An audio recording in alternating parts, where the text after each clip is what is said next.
Hey everybody, today I'm going to be making nacho casserole in the Ninja FOODI. I just want to address something that was brought up in one of the comments. Somebody wanted to see it face down in the Ninja FOODI to see what it looks like. I unfortunately don't have a setup that I can do that with, so just bear with me until I figure something out. Okay, the first thing we're going to do is we're going to heat up some olive oil. And I already put it on sear saute. And little Spurtle is making an appearance today. I'm just making sure the oil is covering things here. Put in my ground beef. This is 85% lean. This is more of a step process recipe than the other ones that I've done. I'm just going to fry up the ground beef and we'll be back. And while that's continuing to cook off, I'm going to slice some olives.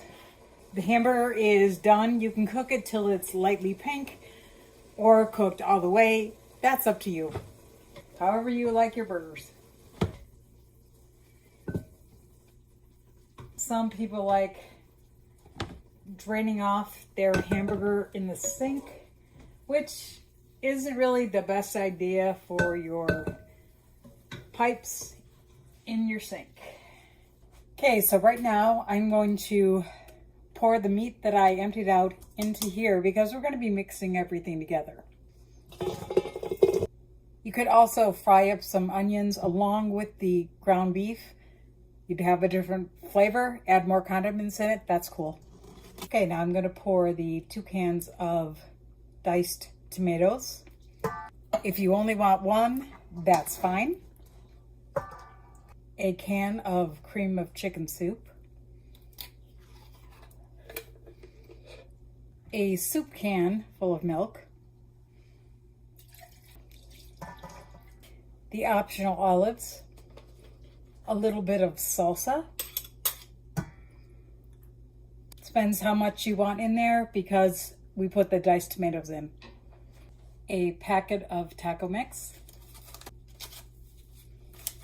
And some corn. Depending on how much you like. Then mix this together.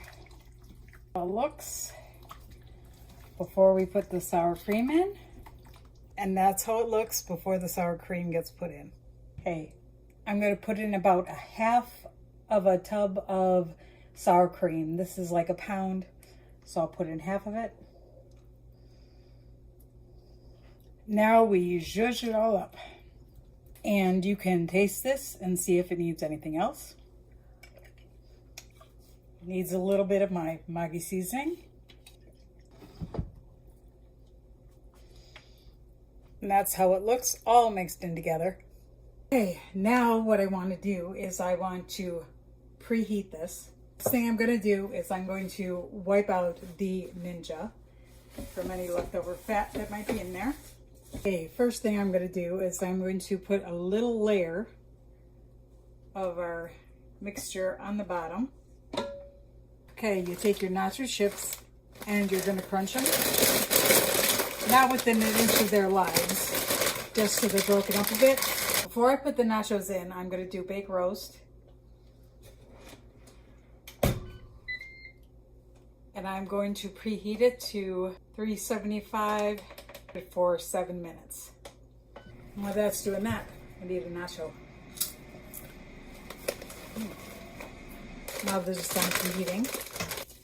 Start putting some nacho chips on the bottom. And be careful, this is hot. Remember, it was preheating.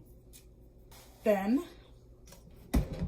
you layer your concoction on top of that.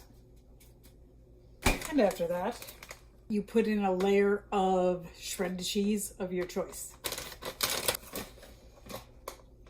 That's how the first layer looks with the cheese on top. Next, you're going to layer your chips on top of that.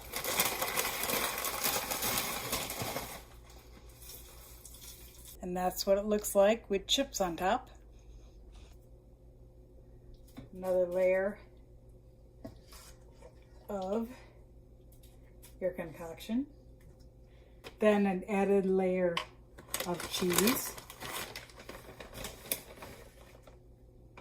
Another light layer of some nachos. I had to open a second bag. It looks. I'm gonna go over to sear saute, and I'm gonna sear saute it for a little bit.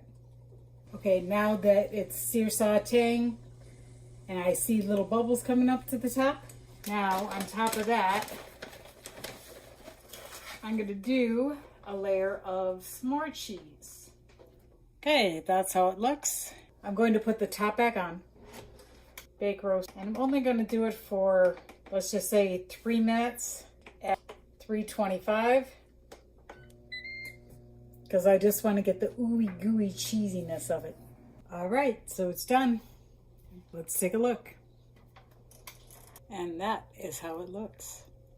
I'm going to take a little taste before dinner.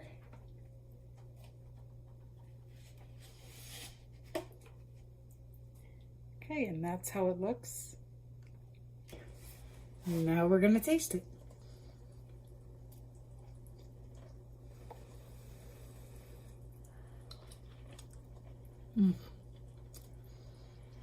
Excellent. Well, it's time for me to call the Herwin for dinner. So, I hope you like this recipe. And if you have any questions, leave them in the comments below. And everybody, have a great evening. Bye.